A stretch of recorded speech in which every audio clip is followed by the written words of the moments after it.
Foi aprovado em uma comissão mista no Congresso o parecer ao projeto que propõe mudanças na Lei Candir.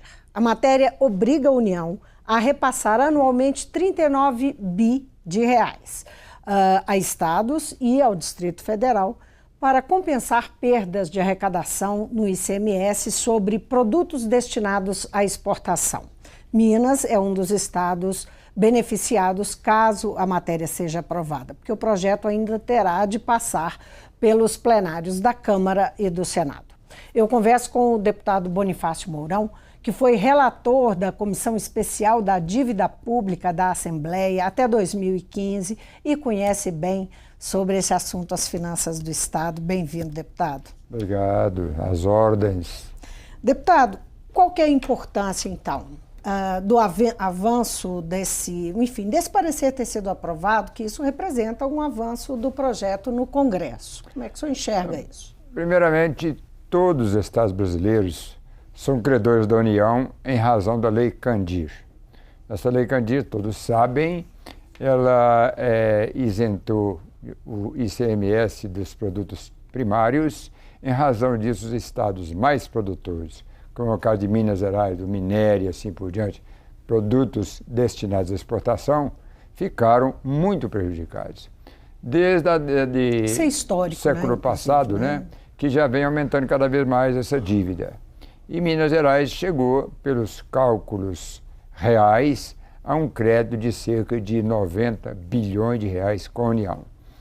E isso aí já vem rendendo há muito tempo, tentando ver como se faz o encontro de contas e nunca se conseguiu.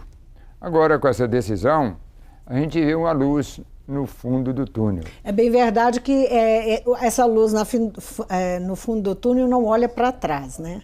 Porque o passivo parece que não está embutido nesse projeto. Exatamente. O que se pretende é pagar, conforme você já anunciou aí, a partir de 2019.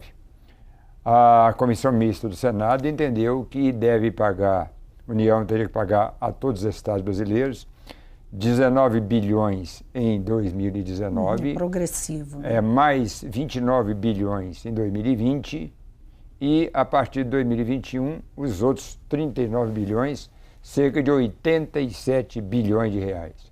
O que a gente torce e vai, com certeza, trabalhar é que para este pagamento seja efetivo, porque Minas Gerais mesmo está numa situação extremamente difícil e precisa de mais desse dinheiro. Agora, é preciso lembrar aqui que o governo Pimentel calculou o ano passado que Minas tinha 138 bilhões de crédito com a União. E, na verdade, este cálculo, a meu ver, não estava certo. Mesmo incluindo os municípios? Não, os municípios teriam uma parte do crédito do Estado. O crédito do Estado não soma com o crédito dos municípios. Os municípios participam percentualmente no crédito do Estado. Então, o cálculo do Estado é que teria 138 bilhões. E o governo Pimentel agiu muito errado, a meu ver, quando enganou, iludiu os municípios ao dizer que reconhecia que o Estado tem um débito com os municípios, e tem cerca de 5 bilhões e 200 milhões com os municípios. Só na saúde deve 3 bilhões e 700 milhões de reais.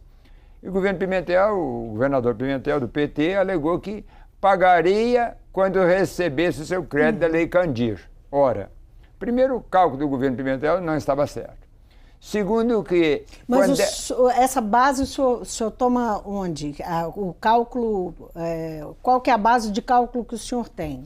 É a base da Comissão Mista do Senado Federal. O Senado Federal está calculando considera 90 bi. 87 bilhões em números redondos.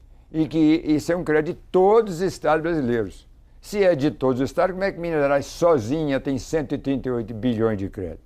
O cálculo de Minas está muito otimista. Quanto que tocaria para Minas? Aí eu não fiz ainda esse cálculo, mas com certeza tocaria um percentual maior, porque Minas tem principalmente a exportação de minério, que pesa, maior do que muitos estados. possivelmente um dos maiores de todos os estados da federação. E sendo aí um repasse permanente, se for aprovado, isso cria mais possibilidade de arrecadação, não é? Mais recursos para o Estado. Melhora, a meu ver, as finanças do Estado. Seria um alívio? O senhor considera, como é que o senhor trataria isso? Eu acredito que sim, mas o alívio não passa só por isso, não. Atualmente o governador Pimentel está atrasado com a folha dos servidores, pagando parcelado, está devendo aos municípios de modo geral, não repassa o ICMS, não repassa o IPVA e assim a parte de transporte escolar e assim por diante. Então, não basta esse alívio de crédito com a União. É preciso, sobretudo, um bom gerenciamento no Estado. Isso não está acontecendo. Agora, esse parecer foi aprovado semana passada, então agora tem que ser colocado em votação. Isso depende das presidências da Câmara e do Senado, porque tem que ser aprovado nas duas casas.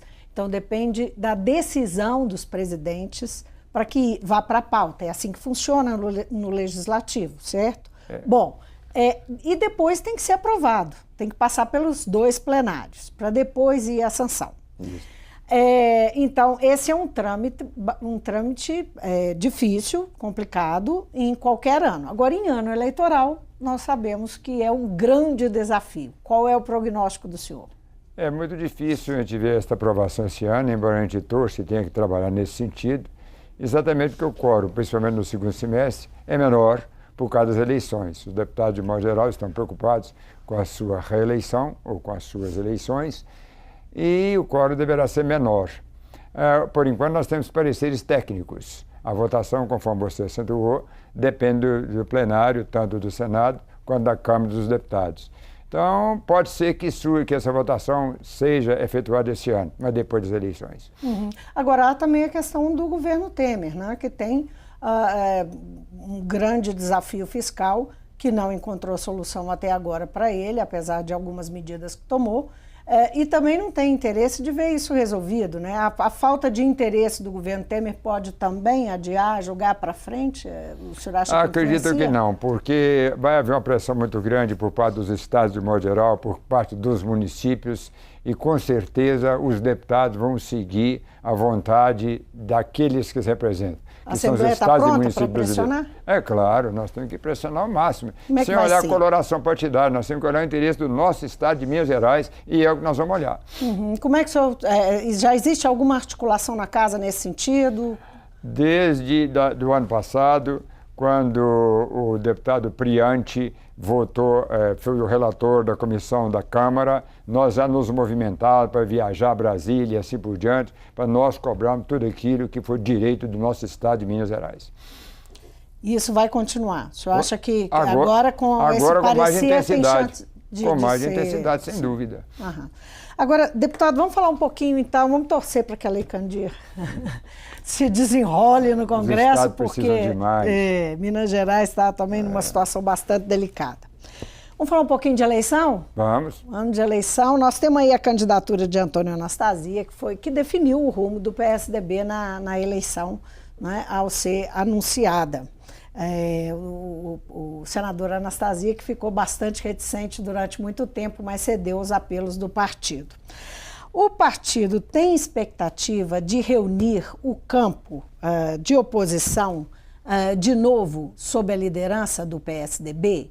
Como é que está essa expectativa? Porque, por enquanto, ainda, né, as articulações estão em curso.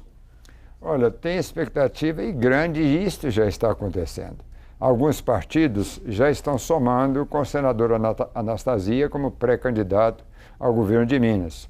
Outros partidos também virão, e nós não temos a menor dúvida. Isso devido à grande liderança do senador Anastasia. Ele é um líder real, não só pela sua capacidade, pela sua competência, já inteiramente provadas ao longo dos seus mandatos como vice-governador, como governador e agora como senador. Mas também porque o senador Anastasia reúne, a meu ver, o perfil que o povo do Brasil, não é só mineiro, está procurando. É um homem honesto, competente, um senhor executivo dos melhores do Brasil e é, a meu ver, o perfil, a pessoa, o candidato que Minas está precisando para retomar o seu desenvolvimento. Oficialmente, quem já está dentro da campanha não, a campanha não é oficial ainda, mas que já assumiu o compromisso de fato com o PSDB. Quais partidos? O PTB, o PSD, o PSC, esses já estão definidos. E tem outros partidos... Quem o PSDB vai buscar? Com vários partidos nós estamos conversando, a partir da senadora Anastasia. Eu vou evitar aqui de falar os nomes dos partidos, porque dificilmente a gente fala todos os partidos possíveis, mas tem vários partidos. Se eu falar alguns, eu vou omitir outros. Então eu preferi dizer que tem vários partidos, e tem mesmo. O senador Anastasia vai reunir com ele aproximadamente 8 a 10, a meu ver, cerca de 10 partidos, somando com o senador Anastasia como nosso pré-candidato e muito forte para o governo de Minas. Haja vista que no evento que lançou a sua pré-candidatura ao governo de Minas, tinha nada menos do que 453 prefeitos, isto é, a maioria dos prefeitos de Minas Gerais, centenas de vereadores, centenas de ex-prefeitos, lideranças de todas as formas, e um clima real de vontade de ver Minas reerguer-se e retomar o seu desenvolvimento, com a gerência competente, como é o caso do nosso senador Anastasia. Agora, esse é um momento que o xadrez político eleitoral fica bastante complicado, porque as alianças, elas implicam, naturalmente, trocas entre os partidos e interesses que são colocados. Por exemplo, a chapa majoritária, as 2 vagas para o Senado, a vice, não é? Quem será o candidato a vice, que partido vai oferecer o candidato a vice do senador Anastasia para o governo do Estado. Como é que o PSDB vai lidar com um arranjo tão grande, não é? O senhor acha que pode enfrentar dificuldades, inclusive para as vagas do Senado? Não, eu não vejo dificuldade, até porque, pelo que eu já disse aqui, pelo perfil... Porque eles estão em disputa, não é? Pois é, mas pelo perfil do senador Anastasia, ele é uma pessoa que não tem radicalismo, não tem inimizade, ele tem diálogo aberto com todos os partidos, com as lideranças de modo geral. Então, por nós temos atualmente 2 vagas para o Senado e a vaga de vice-governador, isso é claro que, a meu ver, precisa tudo ser conversado.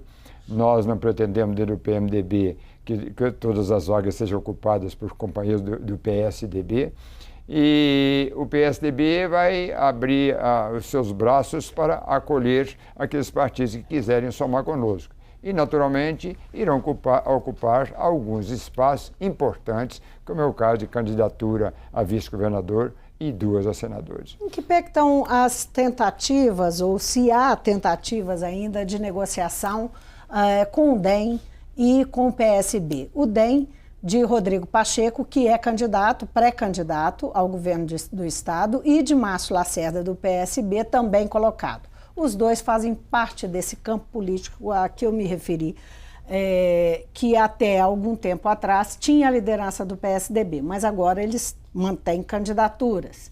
Como é que estão existem tratativas com eles? Veja você, tanto o Márcio Lacerda quanto o Rodrigo Pacheco são candidatos competentes, respeitáveis, mas que fazem parte da oposição. Então, é muito mais possível, em havendo coligação e entendimento, que eles venham para somar com o senador Anastasia. Agora, eu não estou dizendo que vão necessariamente somar, porque isso seria, de alguma forma, falta de respeito, falta de atenção ao direito que eles têm de se candidatarem. Todos 2, tanto Lacerda quanto Rodrigo Pacheco, estão se colocando como candidatos ao governo de Minas. Então, vamos respeitar essas posições, mas o diálogo continua aberto. E o senhor está dizendo, então, que isso fica para o segundo turno com eles? Não, pode haver entendimento até no primeiro turno. Também depende do desenvolvimento das candidaturas para o governo federal. O MDB sustenta que terá candidatura própria, né? Tem pelo menos 3 nomes que estão colocados, um deles é o presidente da casa. Como é que é a expectativa do PSDB? O PSDB tem, apesar do MDB ter há pelo menos 20 anos estado na oposição, em relação ao PSDB, o PMDB pode vir a ser um aliado? Olha, é possível.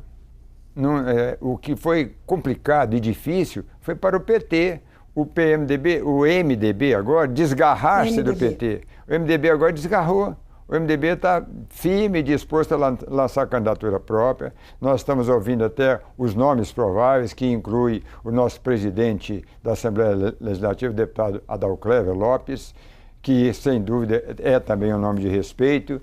Aliás, o deputado Adalclever Lopes, nosso presidente, teve a coragem de receber o impeachment e tocar o processo de impeachment, o que é extremamente importante, porque o processo precisa realmente apurar as coisas, as denúncias que são feitas à nossa casa. Então, o PMDB, o MDB, aliás, que voltou a ser MDB, deve lançar candidato, tem o direito de lançar candidato, desgarra-se do governo Pimentel, então o PT perde o grande aliado que é MDB, e aí o PT diminui muito as suas possibilidades de vitória. Agora, deputado, como é que o senhor está vendo a situação em relação ao senador Aécio Neves, que é sempre uma questão que se coloca? O senador Aécio Neves se tornou réu no mês passado, e desde o ano passado que expôs o partido, especialmente o partido em Minas, que tinha ele como a grande liderança, expôs ele a uma situação delicada. Até que ponto o senhor acha que a situação do senador pode afetar, impactar mesmo a campanha do senador Anastasia? Como é que isso está sendo pensado, discutindo dentro do partido? A nosso ver, não vai impactar. O partido está muito tranquilo com essa situação. Primeiro, porque o candidato a governador se chama Antônio Anastasia. Todo mundo conhece o senador Antônio Anastasia. Segundo, porque o senador Aécio Neves, a denúncia foi recebida, então ele vai responder ao processo. A justiça é que vai definir se ele é culpado ou se ele é inocente. O que nós sabemos sobre o Aécio Neves, é que ele fez um grande governo em Minas Gerais. As obras que ele fez estão espalhadas por aí e o povo de Minas Gerais conhece essas obras. Com referência à justiça, nós respeitamos, a própria justiça vai decidir. O candidato senador Antônio Anastasia tem toda a autonomia, toda a credibilidade e o povo de Minas Gerais conhece bem. O senhor acha que o fato de Anastasia ter sido, digamos, um indicado, um apadrinhado de Aécio não prejudica ele durante a campanha? Absolutamente, porque o senador Anastasia, conforme nós já falamos, ele já demonstrou para o povo de Minas Gerais toda a sua competência, toda a sua capacidade como executivo, o perfil que o povo está procurando. Então o povo com certeza vai votar nesse perfil que está procurando. E o nome que se apresenta em melhores condições é, sem dúvida, o senador Anastasia. O senhor está preocupado com a imagem do partido? Que isso tenha penalizado a imagem do partido? O PT, por exemplo, passou por uma série... As lideranças passaram por uma série de condenações, de denúncias e tal. Isso agora vem acontecendo aqui. Nessa terça-feira, o ex-senador e ex-governador Eduardo Azeredo, que também é do PSDB, enfim, teve os últimos embargos dele recusados pela Justiça do Estado e ele pode ser preso, né, a qualquer momento. Há uma expectativa de que ele seja preso. O partido pode sofrer, pode ter um trabalho a mais para atrair o eleitor? Olha, eu acredito que não, porque o PSDB tem uma história de construções em Minas Gerais ao longo do tempo. Aliás, uma história de construções no Brasil, desde o governo Fernando Henrique, depois veio passando pelos governos do PSDB em Minas Gerais, com tantas e tantas obras realizadas aqui no nosso estado. Nós podemos lembrar o Proacesso, que ligou praticamente todos os municípios mineiros ao asfalto. Nós podemos lembrar do telefone celular, que foi colocado em mais de 400 municípios de Minas Gerais. A situação da saúde, que Minas Gerais foi muito bem classificada, melhorando a qualidade de vida do povo mineiro. A situação da educação, que nos governos do PSDB, o Ministério da Educação, que era do governo Lula, deu a classificação de primeiro lugar nas Olimpíadas de Matemática, primeiro lugar em português nas primeiras séries do ensino fundamental. Então, tudo isso faz parte da história do nosso partido, o PSDB. O senhor é favorável a essas prisões após condenação em segunda instância?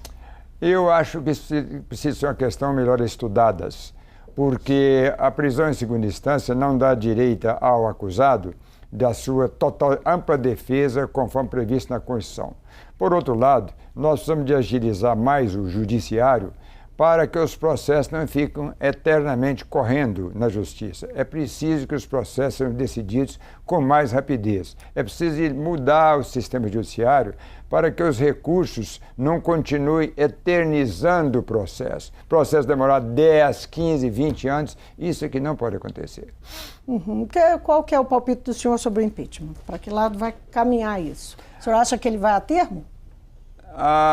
O impeachment do Fernando Pimentel. Pois é, o impeachment do Fernando Pimentel vai correr aqui na Assembleia, os prazos previstos são elásticos, então é possível que vá a termo, sem dúvida, vá a termo, vai. Agora, eu não diria até quando, seria até as eleições, até depois das eleições, é meio difícil uma previsão. Mas que ele vai isso caso seja aprovado, né? Na casa, o afastamento do governador. Porque tem todo um processo para depois julgar o afastamento e depois é que se inicia, né? Pois é, várias coisas podem acontecer, mas veja você, o MDB, por exemplo, a partir do presidente, deputado Adalclávio Lopes, está abrindo espaço para o impeachment.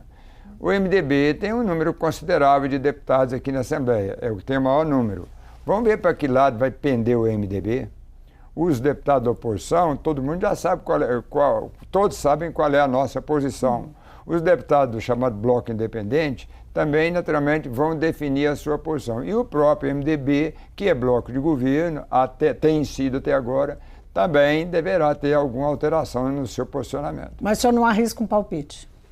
Se vai ou não passar o impeachment? Isso. É meio difícil arriscar, porque essa situação é só na cabeça de cada um deputado, para poder ver como que ele vai votar, como ele vai se conduzir. Mas a situação para a base de governo está ficando cada vez mais complicada aqui na Assembleia Legislativa. Deputado, foi um prazer ter o senhor aqui no Mundo Político. Obrigado a todos vocês. Conversei com o deputado Bonifácio Mourão, do PSDB. O nosso primeiro assunto aqui é sobre as mudanças na Lei Candir. Passou o parecer lá no Congresso, numa comissão mista, que permite que o projeto que faz as mudanças na Lei Candir vá para o plenário da Câmara e do Senado e que cria uma expectativa de que Minas Gerais receba as compensações do ICMS, que não só Minas Gerais, mas outros estados também, o Distrito Federal, mas que por muito tempo, há muitos anos, há mais de 2 décadas, que o Estado não recebe como deveria. Isso pode vir a dar um alívio de caixa para o Estado, que tem uma situação financeira muito complicada. Falamos também de eleições. Obrigada de novo, deputado. O Mundo Político fica por aqui. Obrigada por nos acompanhar e até o próximo programa.